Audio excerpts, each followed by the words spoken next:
EPPL जिंदाबाद प्रभात बोरा जिंदाबाद UC Brahma जिंदाबाद प्रमोद बोरा जिंदाबाद जयंत बसुमतारी जिंदाबाद EPPL जिंदाबाद जिंदाबाद जिंदाबाद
নিজে আজি ইএম ৰঞ্জিত বসুমতাৰীৰ ঘৰত আহি ইউপিপিএল দলক যোগদান কৰিছোঁ।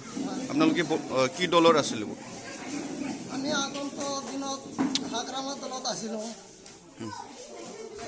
আমি এখন মানে ইউপিপিএলত যোগদান কৰিছোঁ।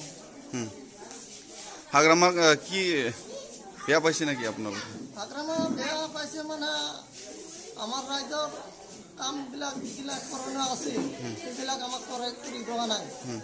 তাৰ কাৰণে আমি ৰাইজে সকলোৱে আমাৰ কাৰণে ৰাইজে সকলোৱে আমি যোগদান কৰিছোঁ। কি গাঁৱৰ হয় আপুনি? আনিপুৰ গাঁও। আনিপুৰ। আপোনালোকৰ অঞ্চলৰ কাৰণে 17 বছৰ BPF দলে শাসন কৰিছিলে। আপোনালোকৰ অঞ্চলৰ কাৰণে কি কি ডেভেলপ কৰিছে বুলি ভাবো আপুনি? আমাৰ হাগ্ৰামা দলৰ পৰা আমি আজি 15 বছৰ আছিলোঁ হাগ্ৰামা দলত। আমাৰ গাঁৱত কৰোণে মানে একোৱে কৰা নাই। আমি দুটা ৰাস্তা ঘাট দলং এটা খুলিছিলোঁ আৰু আমাৰ জমিনৰ বহুত আমাৰ পানীৰ প্ৰয়োজন আছিল। পানীৰ প্ৰয়োজন আমাক দেৱা নাই। দিম বুলি কৈছিল, এটা দলং দিম বুলি কৈছিল, সিহঁতো দেৱা নাই। তাৰ কাৰণে আমি বহুত দুখিত হৈ আমি আজি ইউপিপিএলত যোগদান কৰিছোঁ। বৰ্তমানৰ চৰকাৰ চলা ইউপিপিএল আৰু বিজেপি এলায়েন্স চৰকাৰটো বৰ্তমান ঠিকেই চলিছে বুলি আপুনি? হয়, বৰ্তমান এই চৰকাৰ যোনটো আছে এইটো চৰকাৰক আমি ধন্যবাদ দিব লাগিব যে আমি সকলোৱে জনজাতি একলগত মিলিজুলি কাম কৰি খাই আছোঁ। আমি কাম কৰি খাব পৰাৰ কাৰণে মই এই দলৰ পৰা মই এই দলক ধন্যবাদ জ্ঞাপন কৰিম। নিৰ্বাচনটো বেছি দিন নাই, মাজত 2 দিনহে আছে। কাক জয়ন্ত বসুমতাৰীক ভোট দি জয়যুক্ত কৰিবলৈ ইচ্ছা আছে নেকি? আমি জয়ন্ত বসুমতাৰী ছাৰক আমি জয়যুক্ত কৰিম বুলি আমি আশা কৰিছোঁ। আপোনালোকে কেইজন জইনিং হৈছে আজি? আজি 53 আছে, 56 জন। 56 জন আছে আমি জইন কৰিলোঁ। আপোনালোকৰ ডেকাত ইএম ৰঞ্জিত বসুমতাৰী কেনেকুৱা কাম কৰিছে বুলি ভাবো আপোনালোকে? ইএম ৰঞ্জিত বসুমতাৰী কেনেকুৱা কাম কৰিছে বুলি ভাবো আপুনি অঞ্চলৰ কাৰণে? আমাৰ অঞ্চলৰ কাৰণে কাম কৰিবৰ কাৰণে ছাৰক আমি ভালদৰে কাম কৰি আছে। ছাৰে আৰু কৰিব বুলি আমি আশা কৰি আছোঁ। Thank you. আছিলে